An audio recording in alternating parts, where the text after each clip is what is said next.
Chapter 32. Everything He Has. Ethan had spent 5 years gathering the coal inward, and never once let it out.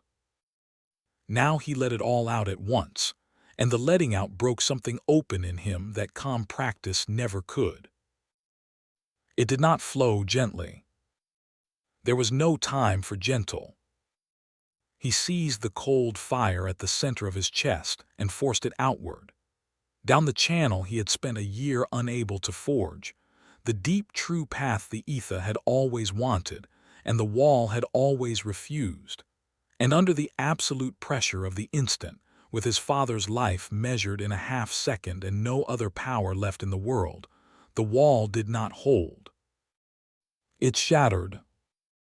A year of stalled, packed, dammed-up power broke its banks all at once, and the ether that had sat full and stalled in the vessel of his chest tore down the newly forged channel and out of him in a single cold flood, more than he had ever moved, more than he had known he held.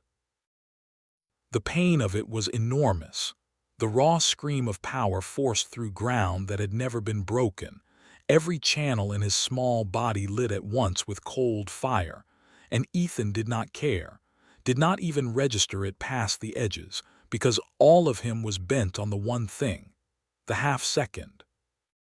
By him the half-second. He had no technique.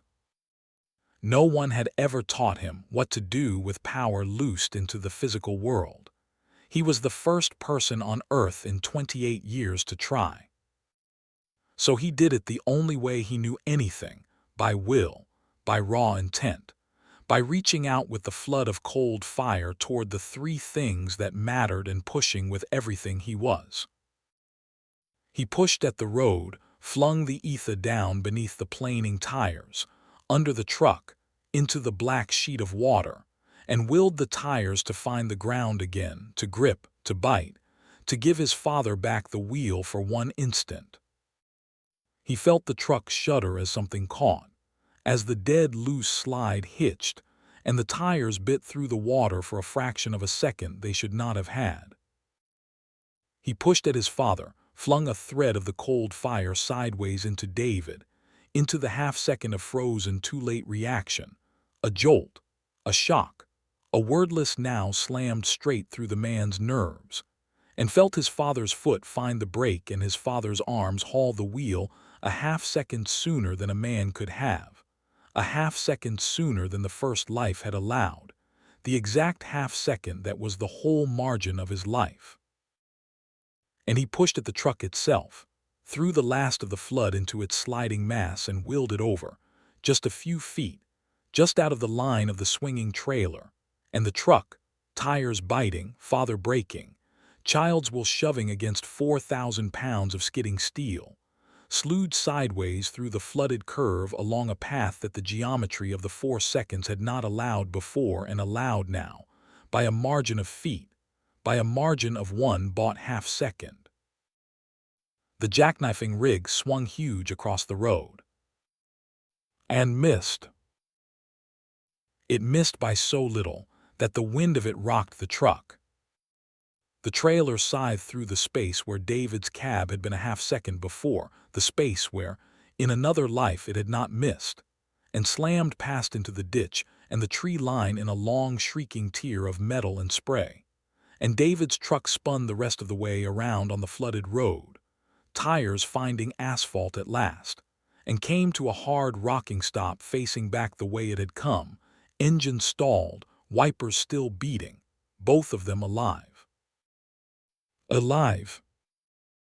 Ethan felt it land, felt the 4 seconds end with his father breathing hard beside him instead of dying, felt the rig shriek past instead of through, felt the timeline that had killed David Cole simply fail to happen, and in the same instant felt the full and terrible cost of what he had spent arrive all at once. He had thrown everything. Not most of the coal. Everything, the whole 5 years' growth, the entire flooded vessel, poured out in one unmeasured, desperate instant through channels that had never been forged to carry it. There was nothing left. Where the steady, warm coal had sat at the center of his chest for years, there was only a vast cold emptiness, scraped raw, and the raw, newly broken channels screamed with the passage of a flood they had not been ready for. And the small body, 7 years old, never built for this, never trained for this, simply could not bear the cost of what the man inside it had just demanded. The world began to go dark at the edges. The last thing Ethan knew, before the dark took him, was that the wall had broken. He felt it even as he felt, underneath the emptiness and the raw screaming channels and the spreading dark, that the thing that had stalled him for a year was gone, shattered by the flood, the deep true channel forced open at last by a need too great to be refused. He had not climbed past the wall through patience. He had broken through it the only way it could be broken, in an instant of life-or-death will, with his father's existence as the hammer. Whatever he was when he woke, if he woke, he would not be stalled at kindling any more. The road into the next realm had been torn open in him by the saving of David Cole. But that was a thing for later, for if he woke. Now there was only the dark, rushing in, and one last clear thought through the spreading cold, the thought he had carried since the first night in the crib, the reason for all of it, arriving now at the end of the 4 seconds like an answered prayer. He's alive. I kept him. Dad's alive. Beside him, dim and far away through the closing dark, he heard his father's voice, shocked, shaking, ragged with adrenaline and dawning terror, turning from the road to the small, slumping shape in the passenger seat, the son he had not understood why he'd brought, the son who had screamed not to go. Ethan. Ethan. Hey, bud, look at me. What's wrong? What's ETHAN? But Ethan could not answer.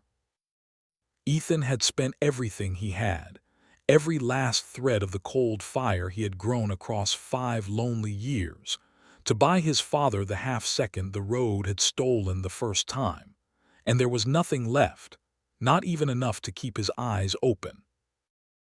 He let the dark take him, emptied and broken and triumphant, with his father's living voice the last sound in the world.